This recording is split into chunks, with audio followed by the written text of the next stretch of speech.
because I've been to I don't know how many picnics around the state, and this is the best layout of any picnic I've been on. So you guys put all the other counties to shame when it comes to your picnic. So thank you all very much for that. I'm Mike Boland, and I'll start by giving you a little bit of my background, since a lot of you may not know me, or you may not have been at the convention. How many were here at the convention?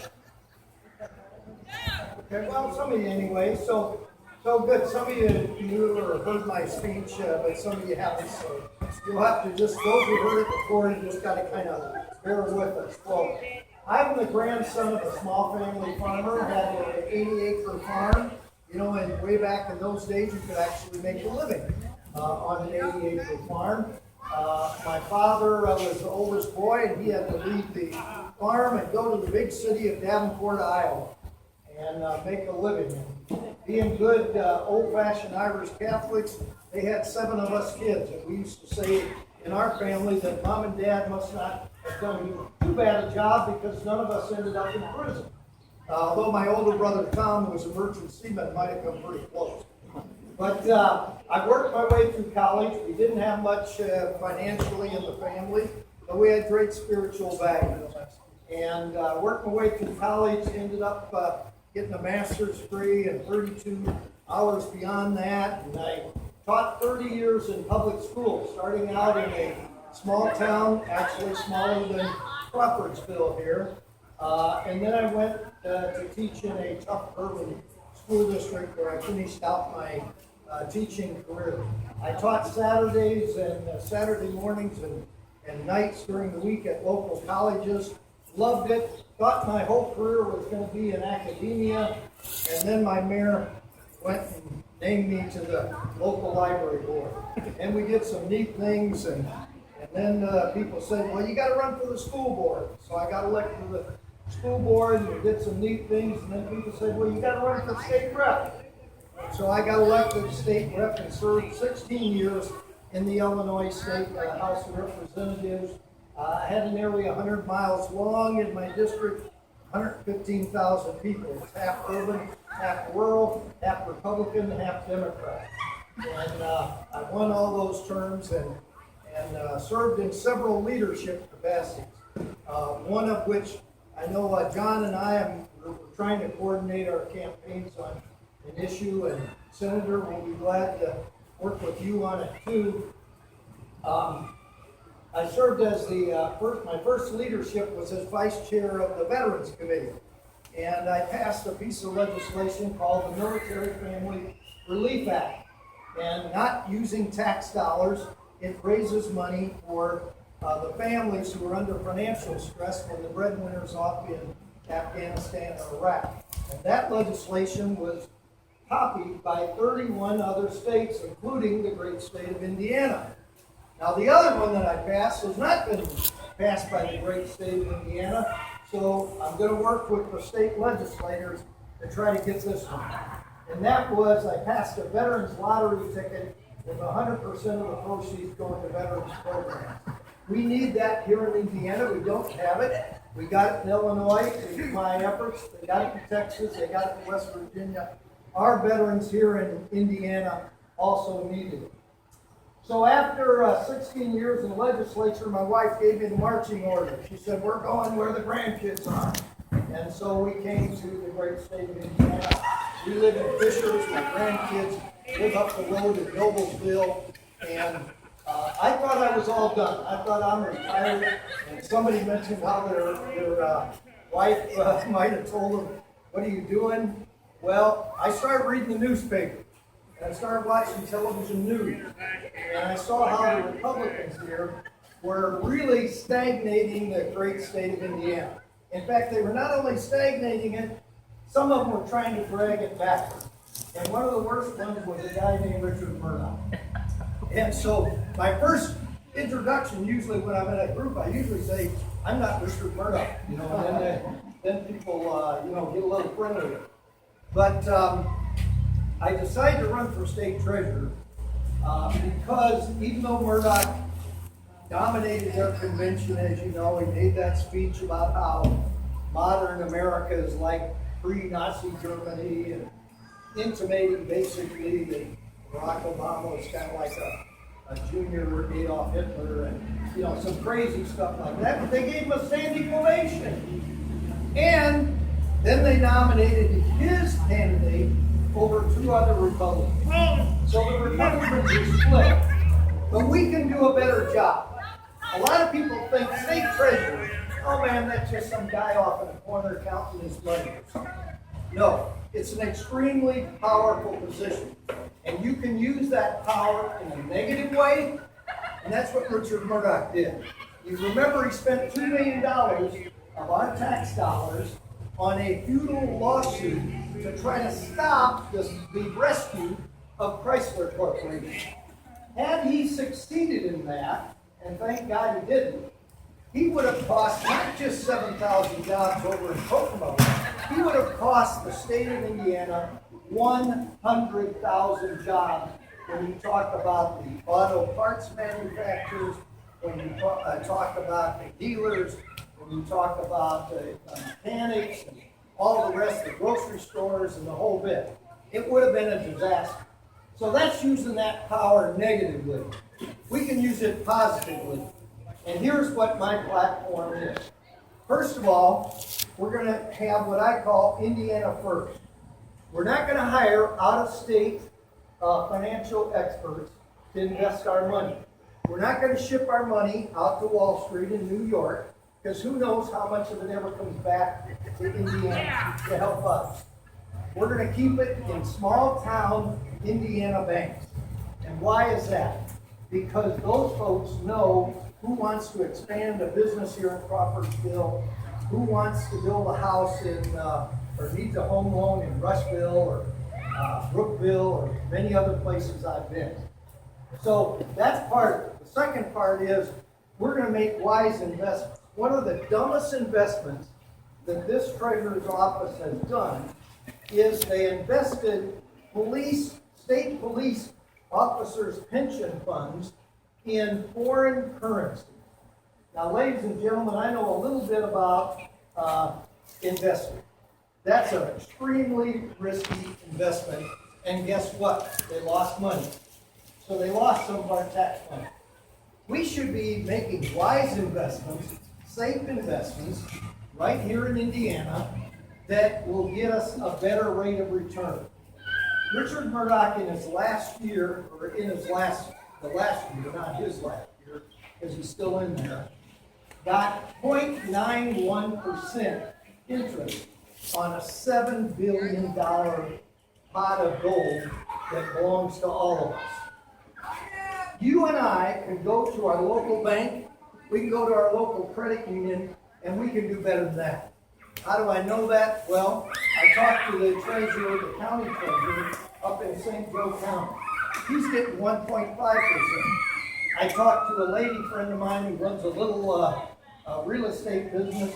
She gets 1.5%. So we can do better than that. But guess what? The story gets even worse. The person that he chose as his hand-picked candidate, the Republican candidate for state treasurer, was in charge of one fund, and she got 0.6% interest. That's pitiful.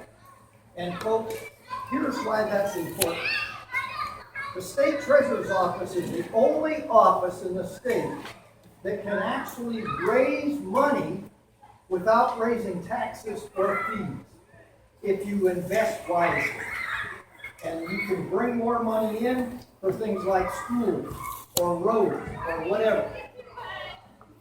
The other thing I want to do is what I call link deposits. And it works like this. You say to these banks, we're going to put some of the state money in your bank. In return, we're going to ask you to lower the rate of interest for student loans. So our young people aren't graduating from college with a giant load of debt on their back. You can say to the banks, we're going to put some money in your bank. If in return, you'll give a lower rate of interest for women or veterans who want to become entrepreneurs. Or maybe you got a small business like the guy I ran into in Shelbyville. that wanted to expand his auto business. You know, you can do that. We can help create jobs through that type of program. And there's another very important program that Richard Murdoch and his handpicked candidate have really lost the ball on. And that's a wonderful program called 529 College Savings. Any of you put money away for your kids, your grandkids, there you go, right there. You're like me. We withdrew our money out of Iowa, where I grew up as a kid, and put it over here in Indiana. Why did we do that? Because in Indiana, you get a tax break. You get a tax credit. You can put in up to $5,000 for your kids or grandkids. You get $1,000 tax credit back. It's a great program, but guess what? Nobody hardly knows about it. I've been to 45 press interviews around the state of Indiana, all small communities, including Crawfordsville. I don't know what story they wrote about me. I hope it was good. But whatever they did. And a lot of the editors don't even know about this program. I was on African American radio down in India, and they didn't know about it. They said, what are you going to do to promote it in our community? So I said, I'm going to go around to every little town. We'll hold a town hall meeting, and we'll explain about this program. So we're not only going to promote it, though, we're going to try to expand it. Working with good guys in the legislature, we're going to try to get that 20% tax credit moved up to 25% to make it even more better for folks who invest for their kids and their grandkids. Now, why is that important? Maybe you don't have kids, maybe you don't have grandkids. Why is that important? Here, not only does it help those individual students, but it creates a better economic environment for our state. We know this. Indiana is the #1 state in creation of poverty-level jobs. But folks, we want higher paying jobs. And to do that, we got to have a future workforce that is higher educated so that we can attract businesses that pay those higher wages. So that's part of why it's important. The other couple things I want to tell you about is that one of the things I'm going to lead a charge on, and again, I'm going to have to work with the legislature, both sides of the aisle. I was able to do that in my previous career. I earned 36 different awards from groups as varied as agriculture, to veterans, to firefighters, to those who fight for the mentally ill, and on and on. But what we want to do is, like I said, one, we want to get that veterans lottery. Second thing we want to do is we want to have every American flag that flies at a public building in the state of Indiana has to be made in America. And folks, we got people right here. Guess what? We got businesses right here in Indiana that make those flags.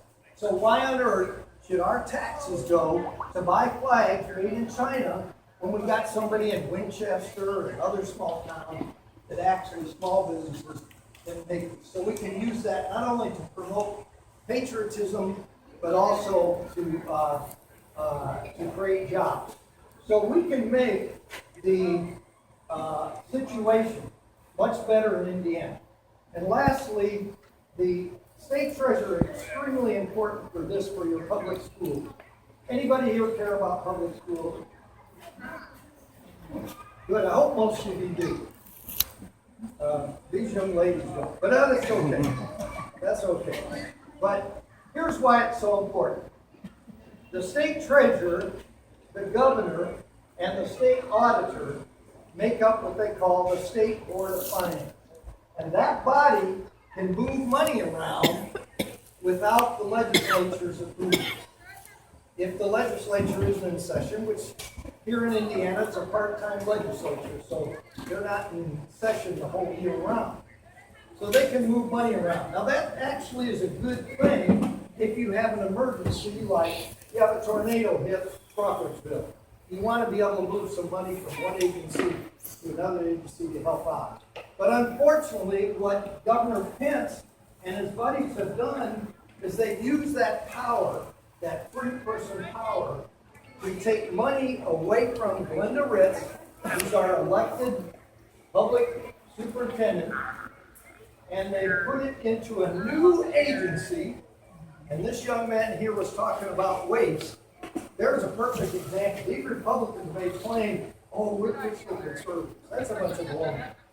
You know, they waste more money than, you know, Carter's got built. But anyway, so what they did was they took money away from Glenda Ritz, her agency, the Department of Education. They created a whole new agency to take power away from her. And I can guarantee you this, and I'm sure Glenda Ritz could tell you this, if they control those three offices after the election, they're going to take a whole lot more money and responsibility and duties and everything else away from her. I tell the joke that she may find herself with a wooden desk and a chair out in the back parking garage. You know, I don't know if they'll be that mean, but they will take away most of her power. I can guarantee you that. So that's crucial that we control those two offices. And that way we can say, wait a minute. Now the last thing I want to talk to you about is this, because it affects all of us. They have cut some taxes that hurt our local government. They have cut the personal business property tax. And it's a lousy tax, it should be cut. But folks, here's the thing.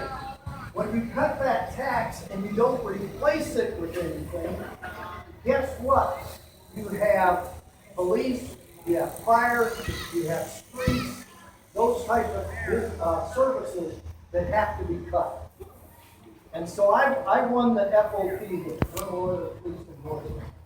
And one reason is because they know that when it comes down to crunch time, those Republicans are going to do more of that this next time, and you're going to find police and fire, you know, people being laid off. So that's part of it. Lastly is this. This is crucial. I'm sorry I'm taking so long, but this is crucial. That you need to tell your neighbors about this. They brought in a whole big nice conference of these economists from around the country. They were all from the right wing. No diversity of opinion. And they're talking about future tax cuts.